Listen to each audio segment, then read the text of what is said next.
I would like to record a video about nationalism. The term nationalism is confusing. It can mean different things, uh, which depend on how you define a nation. At the heart, nationalism is about building a state.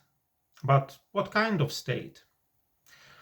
Some define a nation as a group of people which share the same citizenship and then we come to civic nationalism. It is democratic because everybody who belongs to this state belongs to this political nation and therefore has the same rights, such as the right to vote, the right to be elected, and so forth. Uh, I would say that civic nationalism is pretty much the same as common patriotism. An example of civic nationalism is Ukraine. Most of the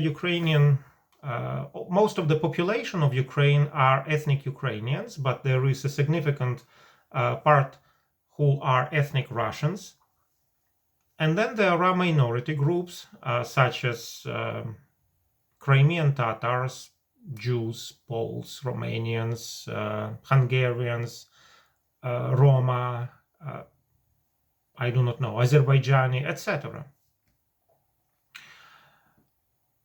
Now, this diversity, ethnic diversity, doesn't bother anybody in Ukraine, which is seen by looking at the people who are at the top, at the political elite of the country.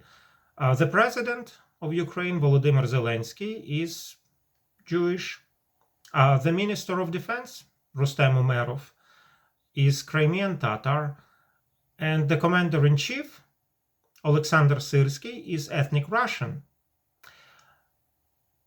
So, and these facts are widely accepted by the population of the country, and nobody even thinks, really, who is what ethnicity. Nobody cares, because they are all Ukrainians. Now there is ethnic nationalism. So nation can be defined as belonging to a particular ethnic group, which shares ancestry, culture, language, religion. So that's ethnic nationalism.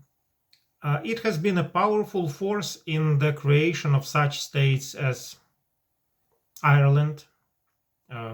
The political party Sinn Féin is a nationalist party. Israel, Zionism is a nationalism, Jewish nationalist movement. China, 10 years ago, China got its independence under the leadership of the Kuomintang party. The name of that party, Kuomintang, translates as Nationalist Party. Another example is Hungary. Though Hungary is nearly monoethnic, 98% of the population of Hungary are ethnic Hungarians.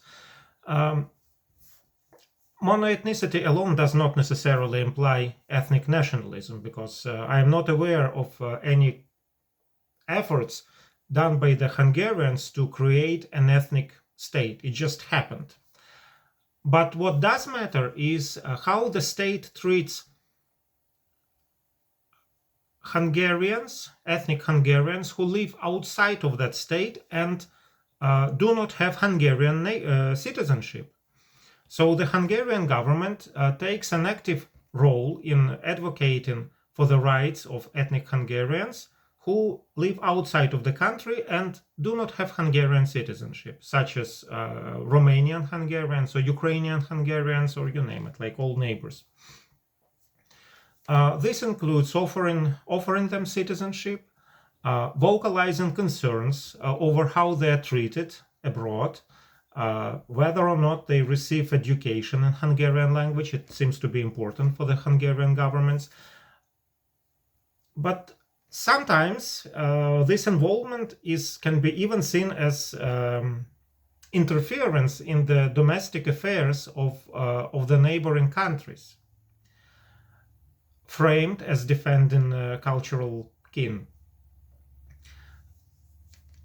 So this transborder ethnic solidarity is a fingerprint of ethnic nationalism, where national identity and political interests extend beyond the formal boundaries of the state.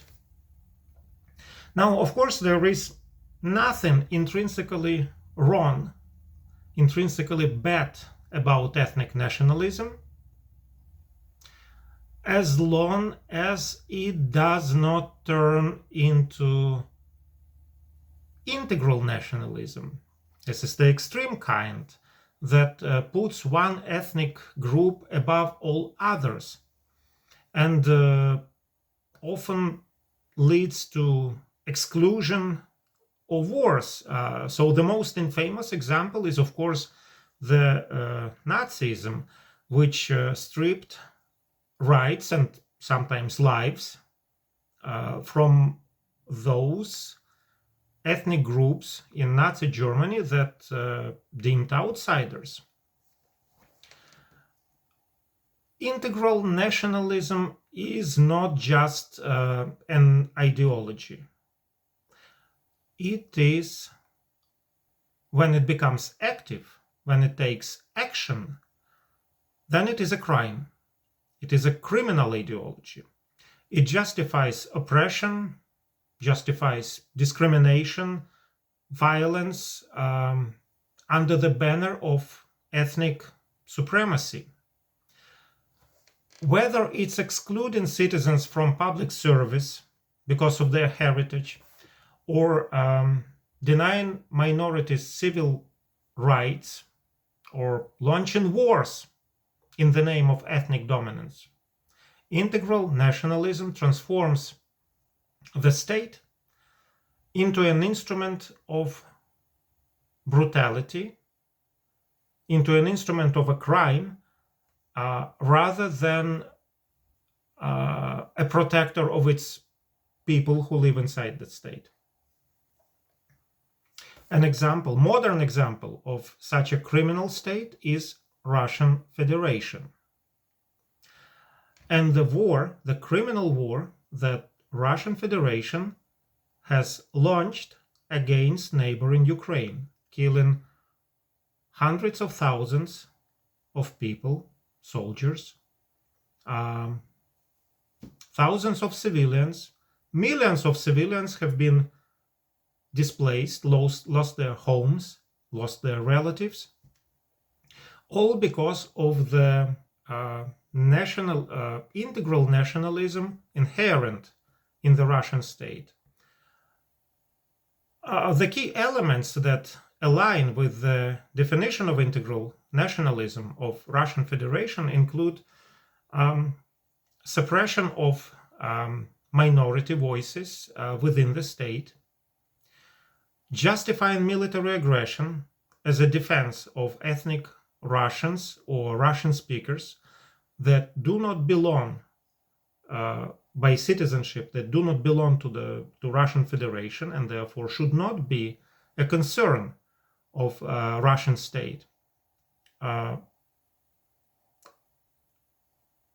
Cultivating ideological narratives in education and in public disclosure that glorify the state and vilify the outsiders, all other states. Like one of the mainstream narratives in Russian Federation is that Russia is surrounded by the enemies whom they used to trade with not long ago, but now those Western democracies turned into enemies, and it is Russian mission to defeat those enemies. We cannot let Russian fascism win this war. It is a moral duty of everyone who stands for democracy, freedom, and peace to support Ukraine in its struggle for survival, for its very existence, in its struggle against Russian neo-Nazism. And that support must go beyond words. Ukrainian soldiers in the front lines constantly need equipment, ammunition, and drones.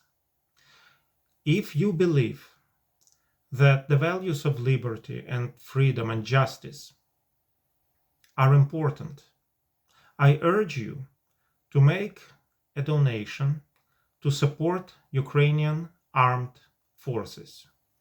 You can contribute through various platforms such as United 24 or Come Back Alive, or my favorite one, Magyar Birds, a legendary frontline drone unit led by Robert Brody, who is an ethnic Hungarian, but still he's Ukrainian for all practical purposes. Even a few dollars can help save lives and push back against tyranny. Thank you for your attention and for standing with Ukraine.